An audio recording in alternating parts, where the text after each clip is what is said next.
முஹர்ரம் மாதம் 10ஆம் நாளுக்கு ஆஷூரா என்று ஏன் பெயர் வந்தது? அந்த நாளில் நாம் செய்ய வேண்டிய வணக்கங்கள் என்ன? 10வது நாளுக்கு நம்ம ஆஷூரா அப்படிங்கிறோம். ஆஷூராண்டா 10வது அப்படிங்கிறது தான் மீனிங். ஏன்னா பொதுவா அரபி மொழியில 10 என்பதற்கு அஷரா அப்படிம்பாங்க. இந்த அஷராங்கிற சொல்லிலிருந்து தான் ஆஷூரா என்கின்ற வார்த்தையும் பிறந்தது. அப்ப 10வது நாள் அப்படிங்கிறது அதோட மீனிங். அந்த 10வது நாள்ல நாம் செய்ய வேண்டிய வணக்கங்கள்ல முதலாவது நாம் நோன்பு வைப்பது. நபிகள் நாயகம் ஸல்லல்லாஹு அலைஹி வஸல்லம் சொன்னாங்க, ரமலானுடைய நோன்புக்கு அடுத்து நாம் வைக்கிற நோன்புகளில் எல்லாம் மிகச் சிறந்த நோன்பு அந்த முஹர்ரம் மாதம் 10ஆம் நாளிலே நாம் வைக்கின்ற நோன்பு.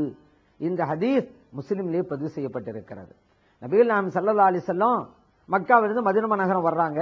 அங்க இருக்கக்கூடிய யகூதிகளை எல்லாம் பார்க்கறாங்க. அவங்க முஹர்ரம் மாதம் 10ஆம் நாள்ல நோன்பு வச்சிருக்கிறாங்க. அவங்ககிட்ட கேட்டாங்க, ஏங்க நீங்க நோன்பு வைக்கிறீங்க? அவங்க சொன்னாங்க, எங்களுடைய திருத்தூதர் மூசா அலைஹிஸ்ஸலாம் அவர்களையும் அவர்களை சார்ந்தவர்களையும் இறைவன் இந்த 10ஆம் நாளில் தான் பாதுகாத்தான். மூசா அலைஹிஸ்ஸலாமுடைய எதிரியான ஃபிரௌனையும் அவனை சார்ந்தவர்களையும் இந்த 10ஆம் நாள்ல தான் இறைவன் அழித்தான். மூசா அலைஹிஸ்ஸலாம் இந்த நிகழ்வுக்காக இறைவனிடத்திலே நன்றி செலுத்த வேண்டும் என்பதற்கு நோன்பு வைத்தார்கள். அவங்களை பின்பற்றி தான் இப்ப நாங்களும் நோன்பு வைக்கிறோம்.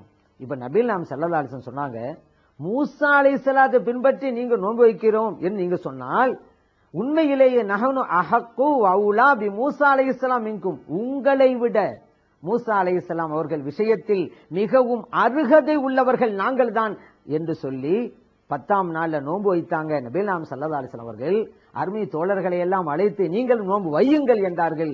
இந்த ஹதீஸ் புகாரிலே பதிவு செய்யப்பட்டிருக்கிறது.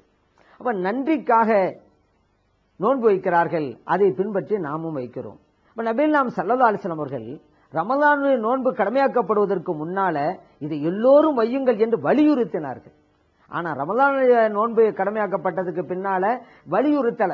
குர்ஆனை ஓதி, ஃபாத்திஹா ஓதி, யாசின் ஓதி நன்மைகளை சேர்ப்பிப்போம். அதன் மூலம் அவர்களுடைய துஆவையும் நாம் பெறுவோம். அத்தகைய நல்லொருளை இறைவன் நமக்கெல்லாம் தந்தருள்வானாக. ஆமீன்.